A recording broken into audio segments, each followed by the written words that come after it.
Thank you, Haesung. While Seoul is reaching out its hand to North Korea, the Trump administration is tightening its screws on China. The U.S. has reportedly launched an investigation into Chinese trading firm over its ties to North Korea. This amid growing pressure on China from the U.S., which has threatened to apply secondary boycotts on those who fail to enforce tougher sanctions on the regime.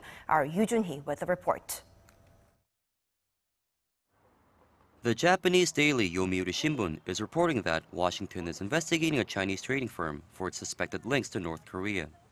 The report says the U.S. is planning to impose sanctions on the company if it finds sufficient evidence of illicit transactions with the regime. The Dandong-based company is believed to be involved in the purchase of goods worth more than $700 million linked to Pyongyang's weapons development. Two senior U.S. officials were also quoted as saying last week the U.S. was preparing new sanctions on Chinese banks and shell companies that could be implemented within weeks.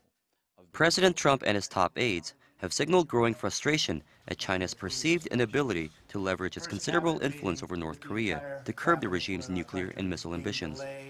In turn, Washington has threatened to apply more economic pressure on Beijing in the form of a secondary boycott that denies them access to the lucrative U.S. market. U.S.-China relations have become further strained over their standoff in the UN Security Council, where Beijing has shown reluctance to back a new U.S.-drafted resolution on North Korea. China has also accused Washington of upsetting the regional balance of power with its deployment of the THAAD missile defense battery on the Korean peninsula while approving a $1 billion arms package to Taiwan.